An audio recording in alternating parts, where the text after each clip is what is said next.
Hello friends, ನೀವು ನೋಡ್ತಾ ಇದ್ದೀರಾ ಪುಟ್ಟಮನೆ ಅಡುಗೆ. ಇವತ್ತು ನಾನು ಚಾಟ್ಸ್ಗೆ ಮತ್ತು ಫ್ರೈಡ್ ರೈಸ್ಗೆ ಎಲ್ಲದಕ್ಕೂ ಸೂಟ್ ಆಗುವಂತಹ ಪುದೀನ ಚಟ್ನಿನ ಮಾಡಿ ತೋರಿಸ್ತಾ ಇದ್ದೀನಿ. ತುಂಬ ಟೇಸ್ಟಾಗಿರುತ್ತೆ. ಒಂದು ಸಲ ಮನೆಯಲ್ಲಿ ಟ್ರೈ ಮಾಡಿ ನೋಡಿ ಫ್ರೆಂಡ್ಸ್.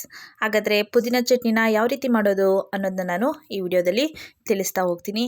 ಫ್ರೆಂಡ್ಸ್, ಪ್ಲೀಸ್ ನನ್ನ ಚಾನಲ್ನ ನೀವು ಇನ್ನೂ ಸಬ್ಸ್ಕ್ರೈಬ್ ಮಾಡ್ಕೊಂಡಿಲ್ಲ ಅಂದರೆ ನನ್ನ ಚಾನಲ್ನ ಸಬ್ಸ್ಕ್ರೈಬ್ ಮಾಡ್ಕೊಳ್ಳಿ ಫ್ರೆಂಡ್ಸ್. ಫುಲ್ ವಿಡಿಯೋ ನೋಡಿ. ಹೇಗೆ ಮಾಡೋದು ಅಂದರೆ, ಒಂದು ಜಾರ್ನ ತಗೊಂಡು ಇಲ್ಲಿ 1 ಹಿಡಿಯಷ್ಟು ಪುದೀನ ಸೊಪ್ಪನ್ನ ಈ ರೀತಿ ಚೆನ್ನಾಗಿ ತೊಳೆದು ಹಾಕ್ಕೋಬೇಕು. ಮತ್ತು ಕೊತ್ತಂಬರಿ ಸೊಪ್ಪು ಸ್ವಲ್ಪ, ಕಡಲೆ 1 ಸ್ಪೂನು ಕಡಲೆನ ಹಾಕ್ತಾ ಇದ್ದೀನಿ. ಅದ್ರ ಜೊತೆಗೆ 2 ಇಂಚಷ್ಟು ಶುಂಠಿ, ಖಾರಕ್ಕೆ ಹಸಿಮೆಣ್ಸಿನ್ಕಾಯಿ 5 ಹಸಿಮೆಣ್ಸಿನ್ಕಾಯಿ. ಆ ಹಸಿಮೆಣ್ಸಿನ್ಕಾಯಿ ಖಾರ ಇಲ್ಲ, ಅದಕ್ಕೆ ಜಾಸ್ತಿ ಹಾಕಿದ್ದೀನಿ. ಸ್ವಲ್ಪ ಬೆಳ್ಳುಳ್ಳಿ, ಸ್ವಲ್ಪ ಜೀರಿಗೆ. ಹಿಂಗೆ ಹಾಕಿದ್ರೆ ಸ್ವಲ್ಪ ಟೇಸ್ಟ್ ಇರುತ್ತೆ, ಹಾಗಾಗಿ ಸ್ವಲ್ಪ ಹಿಂಗೆ ಹಾಕಿದ್ದೀನಿ. ಸ್ವಲ್ಪ ಚಾಟ್ ಮಸಾಲನ ಹಾಕಿ, ರುಚಿಗೆ ತಕ್ಕಷ್ಟು ಉಪ್ಪನ್ನು ಹಾಕಿ, ಸ್ವಲ್ಪ ನೀರನ್ನು ಹಾಕಿ ಇದನ್ನು ರುಬ್ಕೊಂಡು ಬರಬೇಕು.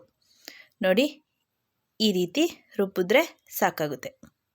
ನೋಡಿ, ತುಂಬ ಚೆನ್ನಾಗಿರುತ್ತೆ, ಅತಿ ವೇಗವಾಗಿ ಆಗುತ್ತೆ, ಟೇಸ್ಟಾಗಿರುತ್ತೆ. ಇವಾಗ ಫ್ರೈಡ್ ರೈಸ್ಗೆ ಹಾಗೆ ತಿನ್ನೋಕ್ಕೆ ಬೇಜಾರಾಗುತ್ತೆ. ಈ ರೀತಿ ಚಟ್ನಿನ, ಪುದೀನ ಚಟ್ನಿನ ಮಾಡ್ಕೊಂಡು ತಿಂದರೆ ಹೆಲ್ತಿಯಾಗೂ ಇರುತ್ತೆ, ತುಂಬ ಟೇಸ್ಟಿಯಾಗೂ ಕೂಡ ಇರುತ್ತೆ. ನೋಡಿ, ಮನೆಯಲ್ಲಿ ಒಂದು ಸಲ ಟ್ರೈ ಮಾಡಿ ನೋಡಿ ಫ್ರೆಂಡ್ಸ್, ತುಂಬ ಚೆನ್ನಾಗಾಗುತ್ತೆ. ನಿಮಗೂ ಕೂಡ ಈ ವಿಡಿಯೋ ಇಷ್ಟ ಆಗಿದೆ ಅನ್ಕೋತೀನಿ. ಇಷ್ಟ ಆಗಿದೆ ಪ್ಲೀಸ್ ಒಂದು ಲೈಕ್ ಮಾಡಿ, ನಿಮ್ಮ ಫ್ರೆಂಡ್ಸ್ಗೂ ಫ್ಯಾಮಿಲಿ ಮೆಂಬರ್ಸ್ಗೂ ಶೇರ್ ಮಾಡಿ ಫ್ರೆಂಡ್ಸ್. ನನ್ನ ಚಾನಲ್ನ ನೀವು ಇನ್ನೂ ಸಬ್ಸ್ಕ್ರೈಬ್ ಮಾಡ್ಕೊಂಡಿಲ್ಲ ಅಂದರೆ ಪ್ಲೀಸ್ ನನ್ನ ಚಾನಲ್ನ ಸಬ್ಸ್ಕ್ರೈಬ್ ಮಾಡ್ಕೊಳ್ಳಿ. ಪಕ್ಕದಲ್ಲಿ ಕಾಣೋ ಬೆಲ್ ಬಟನ್ನ ಓಕೆ ಮಾಡಿ, ಹಾಲ್ ಅನ್ನೋದನ್ನ ಸೆಲೆಕ್ಟ್ ಮಾಡ್ಕೊಳ್ಳಿ ಫ್ರೆಂಡ್ಸ್. ಹೀಗೆ ಹೊಸ ಹೊಸ ರೆಸಿಪಿಗಳನ್ನ, ಹೆಲ್ತಿ ಆದ ರೆಸಿಪಿಗಳನ್ನ, ಮನೆಯಲ್ಲೇ ಸಿಗುವಂಥ ಪದಾರ್ಥಗಳನ್ನ ಬಳಸಿ ಯಾವ ರೀತಿ ಅಡುಗೆನ ಮಾಡೋದು ಅನ್ನೋದನ್ನ ನನ್ನ ಚಾನಲ್ನಲ್ಲಿ ತೋರಿಸ್ತಾ ಇರ್ತೀನಿ. ಅದ್ರ ಜೊತೆಗೆ ವ್ಲಾಗ್ಗಳು ಕೂಡ ಬರ್ತಾ ಇರುತ್ತೆ. ನನ್ನ ಚಾನಲ್ನ ಹೀಗೆ ಸಪೋರ್ಟ್ ಮಾಡಿ ಫ್ರೆಂಡ್ಸ್. ನನ್ನ ಚಾನಲ್ನಲ್ಲಿ ಬರುವ ಎಲ್ಲ ವೀಡಿಯೋಗಳನ್ನು ನೋಡ್ತಾರೆ ಫ್ರೆಂಡ್ಸ್. Thank you all.